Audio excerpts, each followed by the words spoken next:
For many years I've been looking for a show with the right music, the right lyrics, the right script, the right score, an all-round musical that was universal, that just wasn't Melbourne, it was everywhere, it was Europe, it was Asia, it was everywhere, that was common to everyone, so it could relate to anybody in any nationality. I was having a meeting with Alex Vass, and while I was there I saw on his table a book.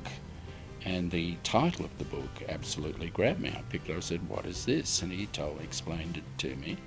And I said, "May I take it?" He said, "Yeah, sure." And this is, in fact, the actual book. It's called Sexercise. And what it is a series of a male and a female cartoon character going through every form of sexual activity with a calorie count applied. So it's like have sex, lose weight, or get fit type book, and there's no story and no characters other than these two cartoon characters. But I love the title. I thought this has such potential. When Malcolm rang me, he said, "I've got a great idea for a musical. It's called Sexercise, based on a book." And then it wasn't only early this year that Malcolm approached me and said, "What about, I've given your book to a guy called Derek Rowe to write into a show." And then again, here I go again, how could you turn that into a show? And he did. I explained what I wanted and the demographic who was pitched for and really tailored, so I briefed him as much as I could about it. "I'm sending you the book." I said, "Great, what's the book about?" He goes, "It's a non-fiction book," and my heart dropped. I went, "What do you mean a non-fiction book? There's no story, there's no characters?" And he goes, "No, but it's a great title." It's a great title for a show. So I said, "Okay, what's it about?" And when he told me what the book was about, which is sex acts and calorie loss, I said, "What else is it about?" He goes, "That's it, sex acts and calorie loss." I said, "Okay, send me the book." And I read the book, and the answer didn't exactly pop into my head. So what I've learnt to do is not look at the problem head on. Because if I look at the problem head on, I'd just be going, I'm 50, I've never done a musical before like this, and there's no story or characters. I would have talked myself out of it. So I said, okay, Sexercise is combining sex and exercise. That's got to appeal to someone. All I got to do is find the someone that would appeal to as a proposition, and I'll get characters. When I first read the script, I guess the first thing that struck me was the fact that these were 6 very real people. Maybe That's the show. Maybe it's just busy people who've just fallen out of sex but not fallen out of love, who are just like treading water. Maybe Sexercise could be in a show seen as a way out, a way of improving, rebooting the relationship. And so with that as a premise, the show just went. So I loved the synopsis, and so I said, go ahead, write Act 1. And he wrote Act 1, which I thought would be just a script, but he did the script, music and lyrics for the songs in Act 1. And Derek stood in front of me and performed the show. I was actually quite surprised because I got a tear in my eye because the music was absolutely fantastic. And it's hard to find that little show that you need, that you think will be universal. And then after listening to it and reading it and listening to it and reading it, I thought, this is the one. This is the best show I've seen in 25 years. This is a show that we could put off Broadway, we could put off West End. This is a show that you'll package and put into small theatres that'll run maybe 6 or 7 shows in every country because it'll tour, because it's a nice package show. But again, it's universal. It'll appeal to lots of people and lots of age groups, because relationships is what everyone's looking for. So everyone wants a solution to. So that's why I love Sexercise. I came back, he presented it to me, and it was stunning. I mean, it wasn't just good, it was stunning. So I said, quickly, do Act 2. I want to see, the finished result, which he did, and Derek's a very fast worker. That's the other great thing about him. Once he starts, it's like a train going full, faster and faster. So within 2 to 3 weeks, he'd completed Act 2.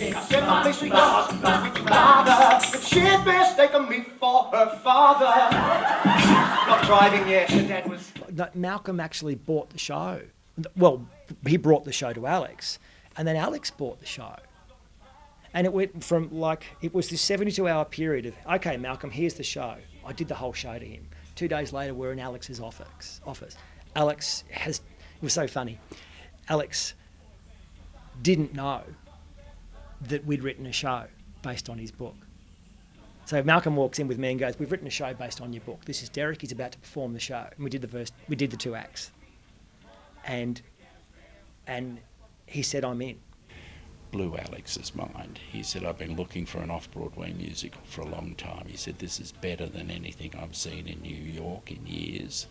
He said, "It's terrific, let's do it." There is an issue with trying to find a venue to suit shows of this range. We either had to go to the big theatres in town, which were the 1,000 seaters plus, which would have sort of drowned the show. Or we had to go to the small 200 seaters. There was nothing in between for us to go to. So the solution was, what do we do? And by chance, again, by fate, everything's fallen into place. We actually found a building, and now the Alex Theatres are our own theatres. The big problem was, where do you put an original new off-Broadway Australian musical?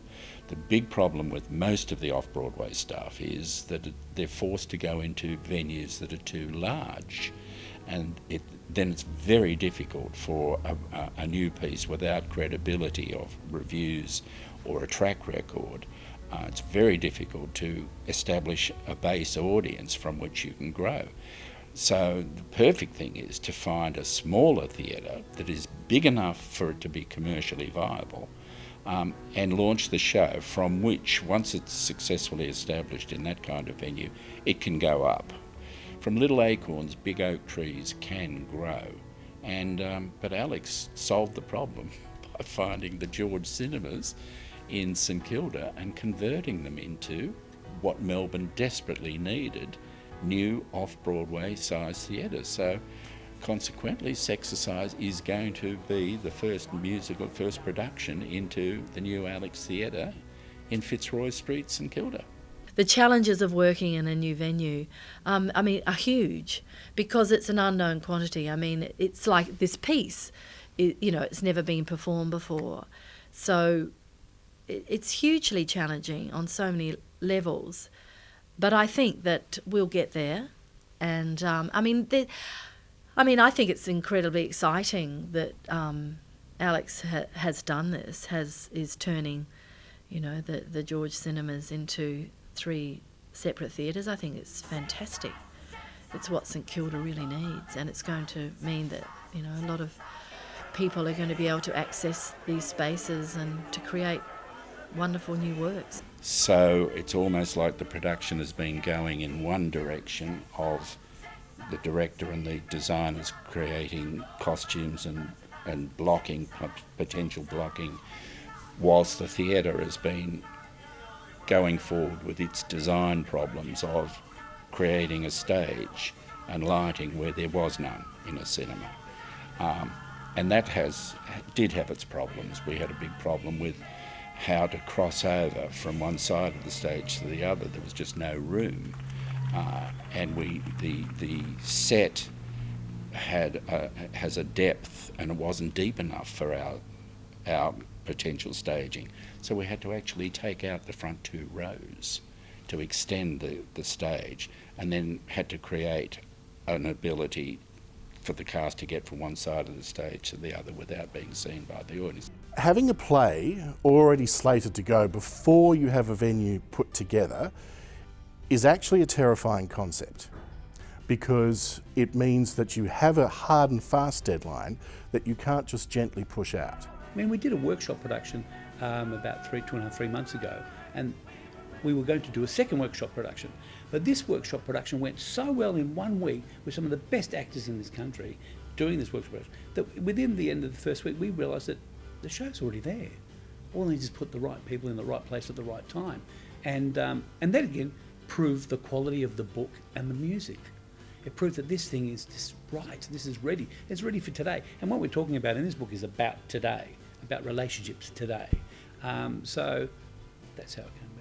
We decided to do a workshop. In fact, we were going to do 2 workshops, but the first one we did was so successful that the piece didn't need more doctoring or tailoring or editing. It was in really great shape by the end of the first workshop, so much so that we were able to go ahead. And so when you see these people on stage, and when we did the launch of the show, which was absolutely sensational, you could see these people that they've been working together for years.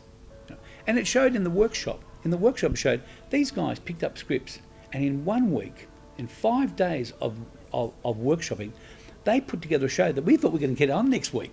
That's how good they were, and that's how good the script was. You know, yes, we spent time. The workshop was wonderful because we were able to, with the actors' help, we were able to remould the show. We were able to take bits in and out and rewrite the music and drama, get our dramaturg in to make the script flow more, and more importantly, cut the script where it needed to be. We're trying to create a show that when you go to this theatre and see the show, you don't want to sit there for 3 hours and see a musical. You don't want to be self-indulgent. You want to have a lot of fun. You want to relate to it, and you want to be out in 2 hours and 10 minutes. We were mates for life.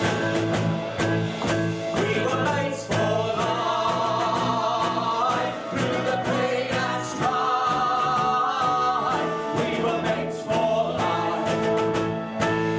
Sharing all our shit.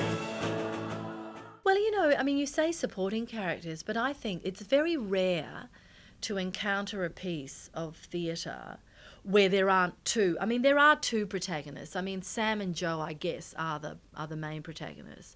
However, because there are only 6 characters in this piece, there isn't a chorus. They all have their moments. You know, they're very special moments. They all have a song that they sing by themselves, but they all have very, very clear journeys within the show, and it's an ensemble piece, and it's very collaborative from that point of view, and that's the way we're rehearsing it. Of a voice message followed by a tone. It reminds me I'm all on my own. The female lead, who's the wife, was a big problem for us in casting because, in fact, she's a whinger.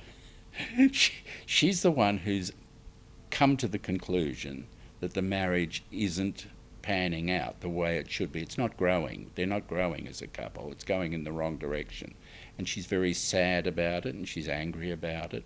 And so we had this big decision to make in casting, that we had to find somebody who the audience liked very much, identified with, had empathy with, because in fact, as the story unfolds, she's a whinger. But we don't want them to be turned off by her whinging or her complaints. He, on the other hand, is the easygoing Australian male who would sit back and let everything be done for him as they used to be done with their mother, and then their girlfriend, and then their wife does everything for them and doesn't see why he needs to change anything. But in fact, there's no growth there. And so his evolution is coming to the realisation that he can't go on as he has before to make this relationship powerful and strong with a future.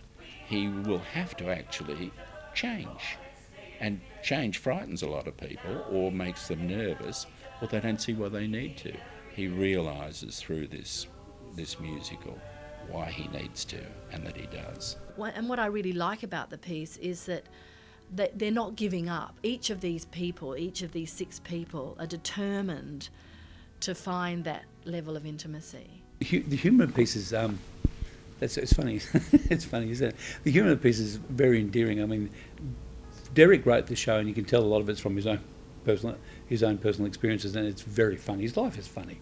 What he wrote about is very funny. Then as soon as I started reading it, it was very funny, and it was genuinely funny, and it was about very, very idiosyncratic sort of foibles that we all experience, I guess. It's got to be one of the funniest pieces of theatre I've seen in 25 years to 30 years as a musical. It's real funny too. It's actually, you go, oh, yeah, that happened to me. Oh, yeah, that's very funny. That's why you don't talk about those things, but you realise them in the show. It's a romp. It's a romp. I mean, it's hilarious. I mean, but that's what I love about theatre, is that you can explore that, and it's so tangible and it's so immediate. You know, this idea of life imitating art, imitating life. I mean, life is always much more profoundly funnier than than art. And that's what I love that's what I love about how this is written, is that these are very real people, as I said, and they are hysterical, and they're all very, very individual. Like, the Sam character is completely neurotic, and she's a nightmare, but she's a funny nightmare, you know, and there are going to be an awful lot of women in the audience particularly that are going to relate to her. I mean, she's controlling, but she's also very vulnerable, and in her vulnerability there is enormous amounts of humour. And it's the same with Joe. I mean, he's completely emotionally retarded when we first meet him, and that sort of makes him funny as well. So the men in the audience are going to be going, oh goodness, that's a bit how I relate to my partner, you know, which is not to say to celebrate it, but it is funny, and it just gives gives people an in, I guess. As for the cast, that was a long haul. We had to find the right people that fitted in. We went through, of course, we did all the usual casting ceremonies and had many actors come through, and many actors wanted to be in it. It was the main issue with Sexercise was that people wanted to realize that the name's a bit bawdy. And then, well, is the show bawdy or is it real? Or what is the show about? And then once they read it, they go, oh, I thought it was going to be bawdy in that, but no, it's a really funny piece. Ultra important is the casting, and we took a long time to cast this with many auditions, because it's not just the individual's talent that's important, it is how they fit. With a cast of 6, 3 men and 3 women, you need attractive people, but they can't look like each other. They've got to be very different in their personalities and their look and their talent, and the same with the 3 girls. So we auditioned long and hard, and then we also had to match them up. So it wasn't just doing a solo, it was how you did a scene with the male character who is going to be your counterpart, that you would be in the show, those roles together.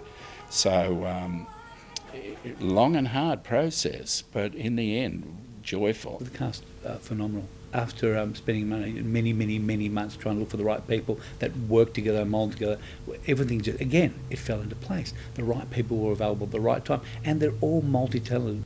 So you need smooth across the board talent and experience and personality.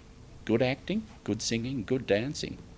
Our director, our designers, our musical director, I mean, Trevor, unbelievable. Trevor's a find for us. This guy's, it's hard to tie him down. Thank God we've tied him down for the show.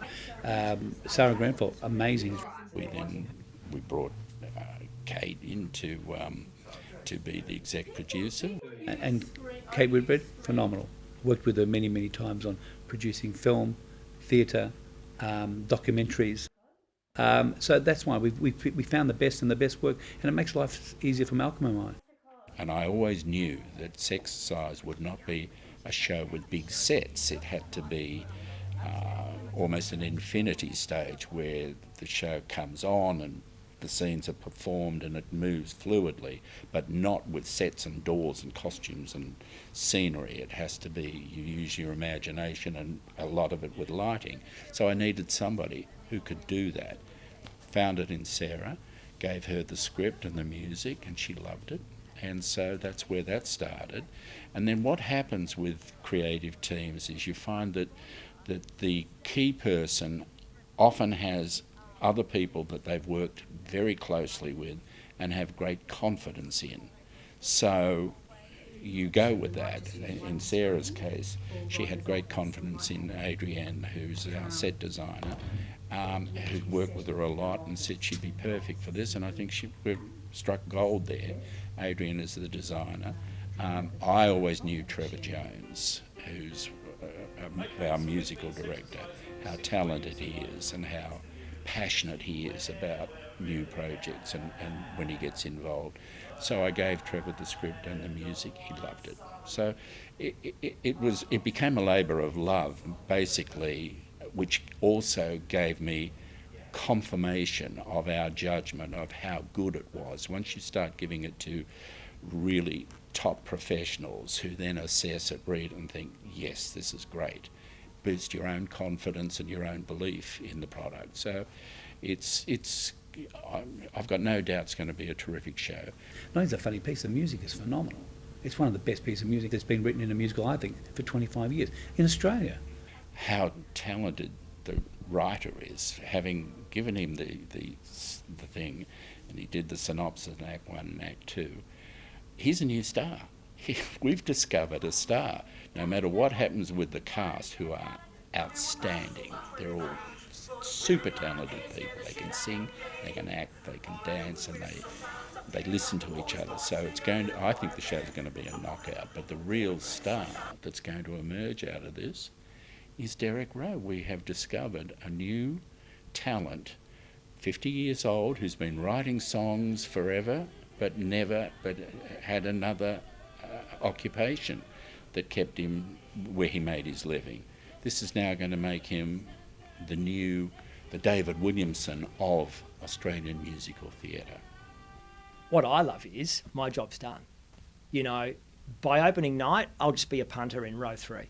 Sitting next to my partner, I'll be gripping her hand really tightly, but I'm in the audience, I'm in the dark, and they're basically doing all the work. I think that's the great thing about being a writer. I'm not doing this to become more prominent. I'm doing this to have a good life and do some more writing. The idea of handing over the process, it's like, here's me for the first 6 months. Then there's this crossover period while we meet and we discuss and we cast. But we're here now, and I'm out the door. Pretty much all I am is a temp. If they come up with a better line, Sarah will come to me and go, we've come up with a better line, can you whack it on page 64? Bang, save. I love that, you know.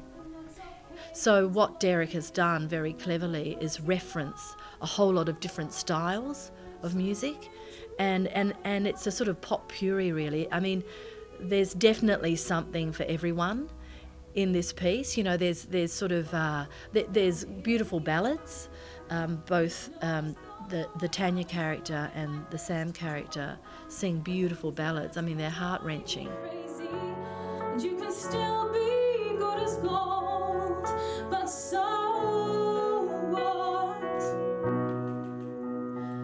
In the end, I won. But then you have the sort of hard rock kind of, you know, almost jazz fusion with sort of heavy guitar playing, and there's also a reference to Les Mis, you know, that the very famous song from Les Mis is also referenced, you know, in Mates for Life.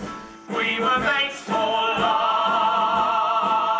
through the pain and strife. We were mates for life. It's my first 2-act book musical. I've done a 1-act musical, which I did in the Melbourne Fringe in 2011, and Malcolm Cooke, the producer, came and saw that show. And I think that's, as much as anything, what led him to ring me up and offer me the opportunity to write Sexercise. The title was a two-edged sword, in my view. First, people would say, oh, that's a great title, it's very funny.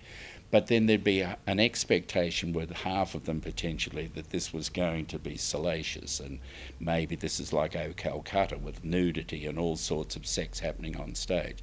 It isn't that. The theme of the show is monogamy, which seems pretty straight-laced, but Malcolm asked me to write a show that would resonate with as many people as possible. What our show is about is relationships. And I felt that the relationships were very real. And that's quite rare, I think, in a musical context. There are an awful lot of musicals out there that operate on a very two-dimensional level, and this certainly didn't for me. It really resonated for me. It's actually not about sex. And I started writing director's notes, and the first thing I wrote down was, this is a show about relationships and people desperately trying to find intimacy. Start with this one. Definitely that one. And then move on to this. Yeah. We decided to skip this one, didn't we? Shoulder straight. So sex is obviously a really profound, important part of any relationship. And that does provide intimacy, you know. If the sex is working, then often the relationship can work. Sexercise, sexercise. That's right.